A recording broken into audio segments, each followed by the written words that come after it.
ये मुद्दा अभी का बात नहीं है। 2011-12 से जो एक्ट जो है, पुराना एक्ट है, वो बेसिकली डिस्क्रिमिनेशन का मुद्दा जो है वो 2012 से ये कंटिन्यूअसली हो रहा है। बीच में सरकार जब भी जरूरत पड़ा तो ये गाइडलाइंस का कभी कभी वो उसमें जो ऐड करना वो ऐड करता रहा था, वो आया है। तो अभी जो सुप्रीम कोर्ट इसका ऊपर जो रोक गया है वो एक बहुत कमजोर रीजन से रोका गया है। ये कमजोर रीजन इसीलिए है, जाति से बंटवारा होता है, मतलब वो जाति को लेके सब लोग डिवाइड होता है सोसाइटी का अंदर। क्या अभी सोसाइटी के अंदर डिवीजन है? जो हजारों साल से सोसाइटी का अंदर कास्ट का लेके डिवीजन तो है ही। तो ये नहीं होना कारण ये होना है भाई, एक्ट का अंदर क्या कमी है या एक्ट को किस तरीके से स्ट्रेंथन करना। जो यही भारत सरकार का ही एक्ट है ना, पहले भी 2012 का भी सरकार का एक्ट है। उसके बाद 2023 में स्टूडेंट ग्रीवेंस का एक गाइडलाइंस भी लेके आया, उसमें भी ओबीसी का जिक्र था। तभी भी कुछ बाहर वो इतना वो हंगामा नहीं हुआ। फिर ड्राफ्ट एक्ट में ओबीसी का नहीं था। इस एक्ट में इंटरेस्टिंगली क्या है, ईडब्ल्यूएस को भी लेके आया। तो ये ईडब्ल्यूएस लोग कौन है? ये ईडब्ल्यूएस लोग कोई भी जाति, वो जो other than SC ST OBC वो हो सकता है, ठीक है। इसमें कहीं भी ये नहीं लिखा दलित महिला लोगों का भी, वो इन जनरल महिला, डिसेबिलिटी, ये हर तरीका सोशल ग्रुप्स है, उसमें वो शामिल किया गया है एक्ट का अंदर। इसमें मुद्दे ही नहीं है। ये हम एक सामाजिक मुद्दे तरीके से देखना, इसका अंदर पॉलिटिक्स नहीं देखना। सरकार अपना जो डिसीजन है उसका ऊपर खड़ा होना बहुत जरूरी है। जब सरकार अपना डिसीजन का ऊपर खड़ा नहीं हो रहा है तो मतलब कहीं ना कहीं एक फोर्स जो है इसका पीछे, जो कहीं ना कहीं एक पॉलिटिक्स का शिकार हो रहा है सरकार में।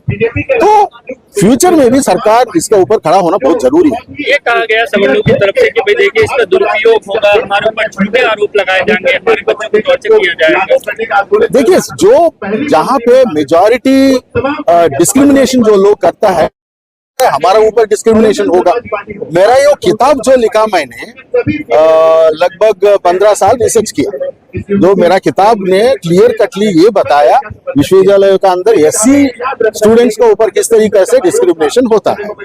तो ये जो वो फॉल्स केसेस है तो एक्शन तो नहीं होगा। दूसरा चीज है, इसलिए मैं बोलता हूँ इसका एक लीगल सैंक्टिटी मिला। तो जैसा रैगिंग है, रैगिंग में कोई भी जाति हो, रैगिंग करने का साबुत हो गया तो उसको पनिशमेंट मिलता है, कोई भी जाति हो। तो उस तरीके से इसको भी एक लीगल सैंक्टिटी मिला तो फॉल्स कंप्लेंट के ऊपर भी एक्शन होता है। तो वो क्यों हम बोल रहा है? कह रहे थे झूठे आरोप या झूठी शिकायत करने वाले कहाँ है, कितना है? देखिए कहाँ है, कितना है। मेरा किताब प्रूव किया भाई, 600 स्टूडेंट्स के इंटरव्यू लेके मैंने प्रूव किया SC स्टूडेंट्स किस तरीके से भेदभाव का शिकार होता है। आपके पास क्या आंकड़ा है? आपके पास क्या ऐसा है? तो यूनिवर्सिटीज का अंदर अभी तक जितना भी सवर्ण प्रोफेसर है, सवर्ण वाइस चांसलर है, अभी तक बहुत कार्रवाई करते थे।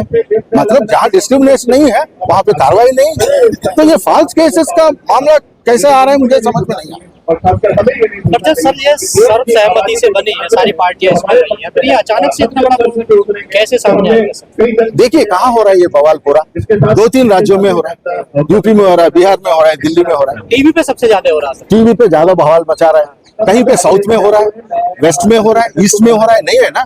कहाँ 2-3 जगह में जिस तरीके से बवाल हो रहा है, टीवी में हो रहा है, उसको देख के सुप्रीम कोर्ट ने ऐसा डिसीजन ले देना थोड़ा बहुत मेरे को अजीब सा लगा। कह रहे हैं कि ओबीसी वर्ग को क्यों शामिल कर लिया है? देखिए डिस्क्रिमिनेशन हर तरीके से होता है, ऊपर से लेके नीचे तक होता है, ठीक है। ओबीसी लोगों का अब देखिए, इतना ओबीसी पोजीशंस नहीं भरा है, क्या ये डिस्क्रिमिनेशन नहीं है? कितना ओबीसी स्टूडेंट्स ड्रॉप आउट हो रहा है, क्या ये डिस्क्रिमिनेशन नहीं है? तो अलग अलग तरीका से मामला समझना बहुत जरूरी है। इस एक्ट में भी थोड़ा कमियां है, तो उस कमियां को स्ट्रेंथन करना बहुत जरूरी है। सरकार सर घुमा रही है, गुमराह कर रही है इसमें। देखो सरकार का अपना इस तरीके का सपना, सरकार का अपना इंटरेस्ट है और किसी सोशल ग्रुप्स का अपना इंटरेस्ट है। तो ये मैं इसीलिए ये रिक्वेस्ट कर रहा हूँ, इसको पॉलिटिसाइज मत करो, एक सांघिक मुद्दा तरीके से देखो। ये सोशल प्रॉब्लम है, क्यों बच्चे मर रहा है यूनिवर्सिटी के अंदर। ये नहीं बोल रहा हूँ SC ST OBC लोग नहीं मर रहा है, बहुत बच्चे मर रहा है। बच्चे मरना बहुत गलत बात है कहीं देश के या किसी सोसाइटी का, ये बहुत अच्छा बात नहीं है। क्यों वो हो रहा है ये सीरियसली हम सब लोग मिलके सोचना बहुत जरूरी है। ये मुद्दा सिर्फ ऐसी सवाल इतना डर क्यों गए इस नियम से? अगर वो अपराध नहीं करते, भेदभाव नहीं करते, तो डर क्यों रहे हैं वो इससे? ये डर पैदा किया है, बस उतना ही। ये डर पैदा जब किया वो कह है। रहे हैं हम अपराध भी करेंगे और कानून भी नहीं बनने देंगे। देखिए ये देखिए कहाँ है वो आंकड़ा दिखा दीजिए। भाई कौन सा यूनिवर्सिटी में ऐसा हुआ जो लोअर कास्ट लोग हैं ऊपर वाले को एक आंकड़ा तो फिर आंकड़ा नहीं तो फिर कैसे सबूत करेंगे? एक तो हो रहा है ना, रिसर्च का एक मतलब होता है भाई आप आंकड़ा सामने लेके आइए तब वो सरकार अपना काम करेगा। ऊपर से सुप्रीम कोर्ट ने कल जो जजमेंट दिया है उसमें उसने कुछ सवाल फ्रेम किए और उसमें एक सवाल फ्रेम ये भी कर दिया कि जो वर्गीकरण है, जो एससी में भी जो भेदभाव एससी के अंदर होता है, वो उसके लिए क्या होगा इसमें? देखिए वही बोल रहा हूँ मैं, अलग अलग तरीके से वो शिकार होता है वो डिस्क्रिमिनेशन का। मेरा किताब में ये भी है हाँ, कैसे एससी बच्चे, ये पूरा एससी बच्चे का ऊपर मैंने रिसर्च किया। एससी का अंदर भी डोमिनेंट एससी कास्ट है, वो लोअर एससी कास्ट को डिस्क्रिमिनेट करता है। ये नहीं है, मैं ये नहीं बोल रहा हूँ वो नहीं होता है। ओबीसी है वो भी एससी का ऊपर डिस्क्रिमिनेट करता है, उसका ऊपर जो जाति लोग है वो लोग भी डिस्क्रिमिनेशन करता है। तो ये पूरा एक होलिस्टिक मुद्दा है।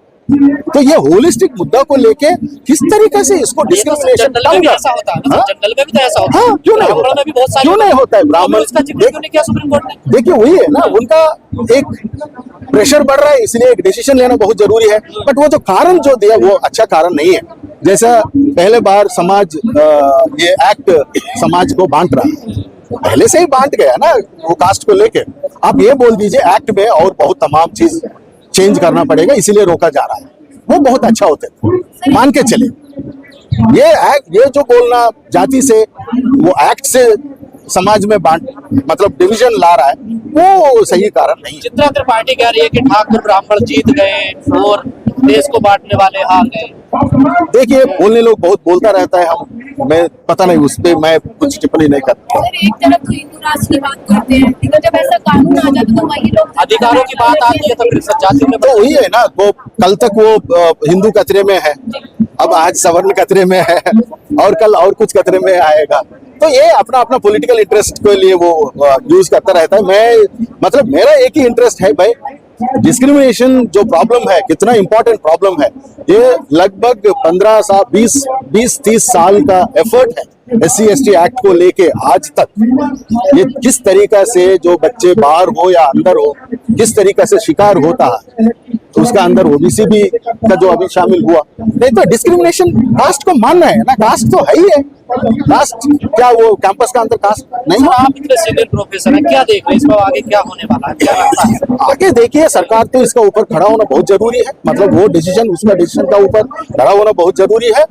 पॉलिटिक्स नहीं करना इसको एक सोशल प्रॉब्लम का रूप से देख के इसको एड्रेस करना बहुत पर दलित पिछड़े नेताओं का भी तो अब रवैया चेंज होगा ना, नहीं सब होगा, मोमेंटम बढ़ेगा। जब ऐसे 13 पॉइंट रोस्टर पे भी हमने इतना वो लड़ाई किया और मोमेंटम बढ़ रहा है, उनका ऊपर भी दबाव आएगा भाई तुम मुंह खोलो। वो जो सिविल सोसाइटी का अंदर वो जो लोग प्रोटेस्ट कर रहे हैं तो आप भी बोलना पड़ेगा। चल लोग कहते हैं भेदभाव नहीं होता, तो सरेआम मोदी जी की जाति और उनकी भेदभाव जाति क्यों नहीं होता? हर जगह में भेदभाव है। कहीं पे कितना जजेस है SC जजेस, कितना OBC जजेस है, कितना ST जजेस है, कितना महिला जजेस है। तो कास्ट हर जगह में है, खासकर बड़ा बड़ा विश्वविद्यालय इंस्टीट्यूट जो है जुडिशियरी और एग्जीक्यूटिव और एकेडमिक्स, इसमें कास्ट बहुत है ही।